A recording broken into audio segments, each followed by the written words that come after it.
Yo, what's good YouTube? It's Darnell Got It. We back with another video. And what I want to do today is show y'all how to make a fire horn beat. We're going to get right into the video, man. And I'm going to show y'all on FL Studio how you can cook up your own trumpet beats that hot artists and dope people will want to get on, use, stream, and sing. Let's get. We on FL Studio. And this is basically just your workstation for mostly music stuff. You want to make some music, want to make some tunes, some tracks, you want to record, you want to produce, make beats, you want to add audio to stuff. FL Studio is one of them programs that's definitely leading the way as far as technology. So I'll provide a link in the description to download. Check that out, whether you have Windows or Mac. They have compatible software versions for either one. So what we're getting into is a trumpet beat. We want to make an anthem, turned up, kick the door in. That's the type of energy we're looking for. You have a few options in how to make one of those beats. In this particular situation, I went ahead and downloaded some loop packs, and I'll provide a link of a site that you can go called Audios, and they do have a lot of packs and different things that you can download as far as sound. So you can go right there and find the same kind of sounds that I found, if not better ones. So for this particular sound, I just found these trumpets and I was like, yo, these are hard. As you can see right here, they were at 119 BPMs. So I set the tempo of the track to 119 BPM, and this is what it sounds like.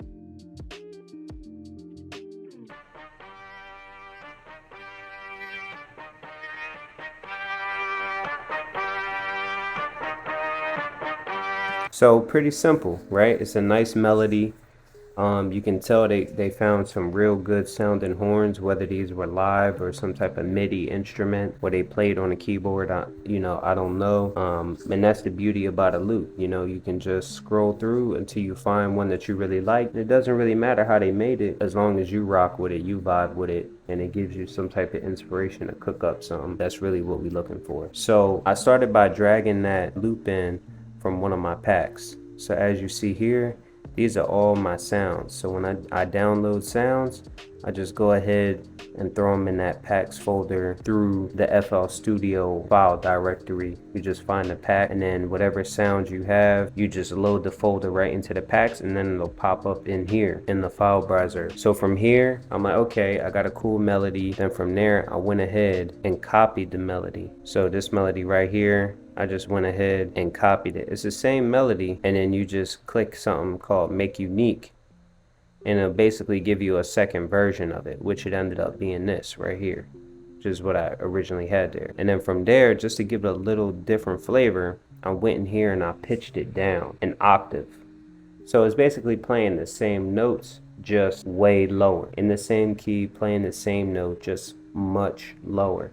And it kind of gives it more punch, more power, and it gives it another feel. So it's not just repetitive listening to the same thing. So here you go.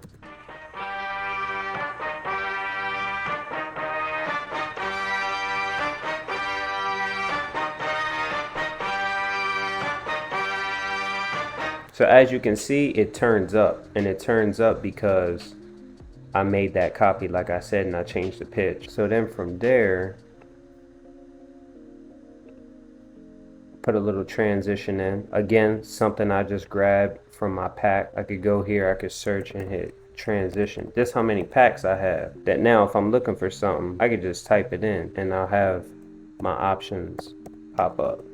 So what came next was, I like to start off beats with the hook. So it's like the most energy. So far we heard a little intro. Now we're gonna get into the hook, where I have the biggest sound melodically going on, and then I also have some drums going on. I'm gonna introduce the drums one piece at a time so that you can hear all of them and I can break down what they all are.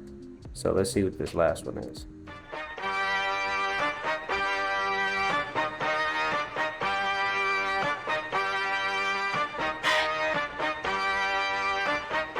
Yeah, so that one you just hear, it's just that crowd, that hey. So I just threw that in there because that, that just sounded turned. From there we got the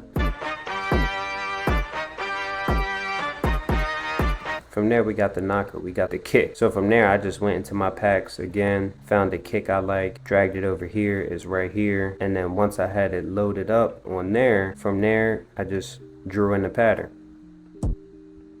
right? You just draw it in. So that's the pattern right there that I went with for that. What got you to that?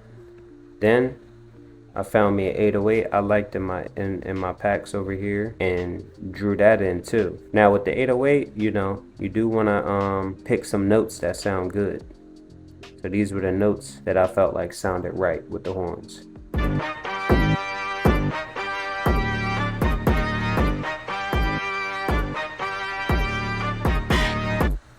Right? From there, gotta have your snare. Yeah. What else we got? We got some hi-hat action.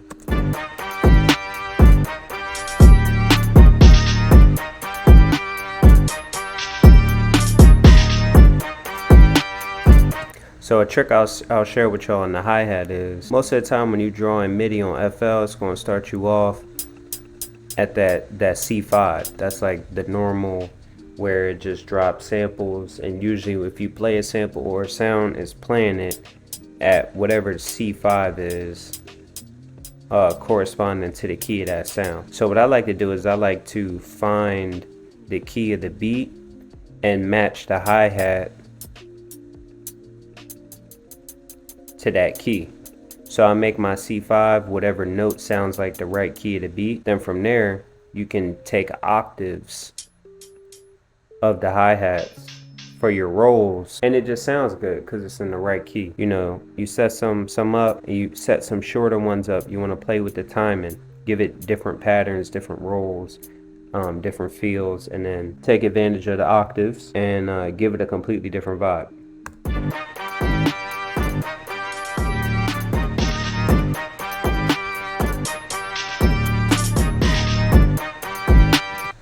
Okay, so this last part that I'm gonna go over, which is probably the hardest part of putting this beat together, but it's really not that hard, is I went ahead and found another loop that is not related to the loop that I'm using. See, this one says 130 BPM. This one's at 119, so at a different BPM. This one said it was in C minor at the end. When you see that C with the M, usually when you see like a capital letter on its own, it's usually one of the notes. If you see an M with a capital letter, then you know it's minor. If you see the capital letter on its own, it's major. And if you see the capital letter with M-A-J, it's major. So this loop was in C minor, and this loop was saying it was in G minor. So that means that in order for me to have to use it, I had to do a couple things. So for one, I had to go to the mode and put it on stretch. That's for the timing, because remember that loop, this loop right here is 130 BPM and that one's 119. So I had to put it on stretch so that I could go to the time and set the time to whatever amount of bars I wanted it to play, which I think I probably used 2 bars. And what the stretch does is it keeps it in the same key.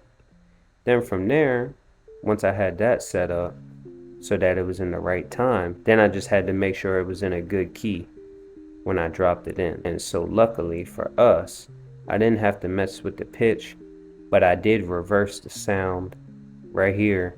I reversed it, made sure it was in the right time, at the right note. And so let's hear it by itself.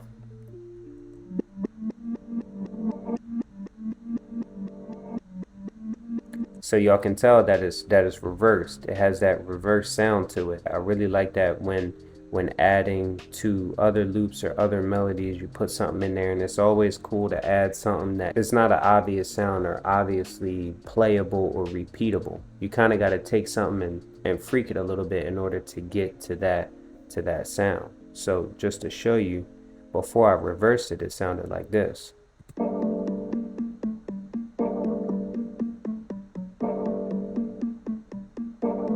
And that's cool too. I'm not mad at that. But to me, the reverse just sounds so much fresher. It's vibier to me.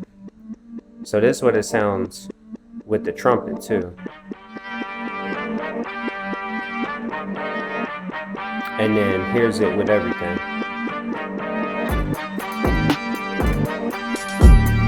Yeah, yeah.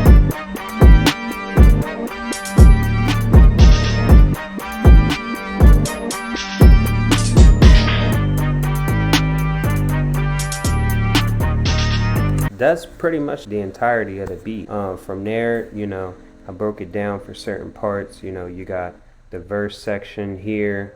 The last big thing that I did was, I don't know if you noticed, but in the hook, the 808 is pretty short. Doom, doom, doom, doom, doom.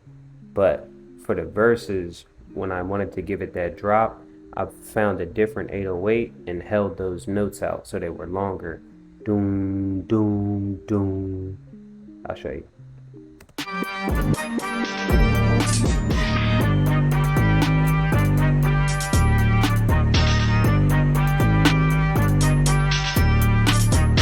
Just a little something to switch it up. I really like how this beat sounds. I like the vibe of this beat. It's big, it's an anthem. It's one of those beats where you really just gotta like and subscribe to the channel. If you really wanna be able to make tracks like this, to make beats like this, definitely you want to lock in. If you got any questions on how I made the beat, how I find the sounds, let me know. Again, I'm gonna have links in the description for where you can get your own pack, where you can download FL Studio. I appreciate y'all for tuning in, man, and we're gonna be back with a video real soon. All right, peace. Thank you.